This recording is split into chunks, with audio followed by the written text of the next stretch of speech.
Hey guys, இந்த வீடியோவில் நம்ம பார்க்க போகிற அப்டேட் கார்த்திகை தீபம் சீரியலோட குட்டி ரிவ்யூஸ் பார்க்கலாங்க. நம்ம சேனலை மறக்காமல் சப்ஸ்கிரைப் பண்ணிவிடுங்க. பக்கத்தில் பெல் ஐக்கான் இருக்கும், அதையும் ப்ரெஸ் பண்ணிவிடுங்க.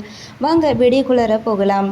ரேவதிக்கு கையில் அடிபட்டிருக்கு, அவங்க ஹாஸ்பிட்டல் போகிறாங்க. ஸோ அங்கே பார்த்திங்கன்னா நம்ம ரேவதி மாயாவை பார்க்குறாங்க.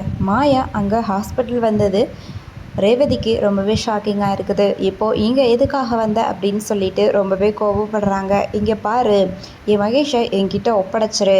கார்த்திக் உன் புருஷன்கிட்ட சொல்லி எப்படியாச்சோ என் மகேஷை விட சொல்லிடு. அவன் எனக்கு உயிரோட வேணும் அப்படின்னு சொல்கிறாங்க. அதெல்லாம் எனக்கு தெரியாது அப்படின்னு சொல்கிறாங்க. இங்கே பாரு, அவன் நல்லவன்னு நீ நினச்சிக்கிட்டு இருக்கிற, ஆனால் அவன் உங்கள் எல்லாருக்கிட்டேயும் மறைச்ச ஒரு உண்மை என்னன்னு தெரியுமா? அவன் அந்த ராஜா சேதுபதியோடைய பேரன். இத்தனை நாளாக உங்கள் எல்லாரையும் உங்கள் வீட்டில் டிரைவராக இருந்து உங்களை ஏமாற்றிக்கிட்டு இருந்திருக்கான். ஸோ அவன் அவங்களோட பேரன் தான். அவன் ஒரு பணக்காரன். உங்கள் வீட்டில் ஒரு வேலைக்கார மாதிரி இருந்து உன்னை ஏமாற்றி கல்யாணம் பண்ணிக்கிட்டான்.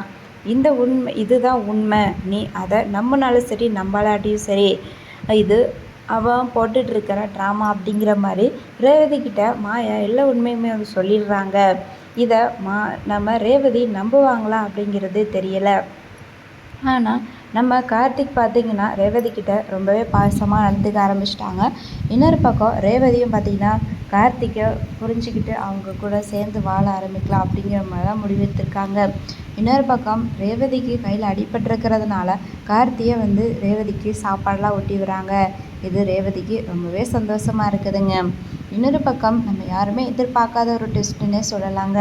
என்னது அப்படின்னு பார்த்திங்கன்னா, நம்ம தீபா அவங்களுடைய அம்மாவும் அண்ணியும் தான் கார்த்திக் இருக்கிற ஊருக்கு வராங்க. அங்கே தான் குடி போக போகிறதா 2 பேரும் பேசிக்கிட்டு இருக்காங்க.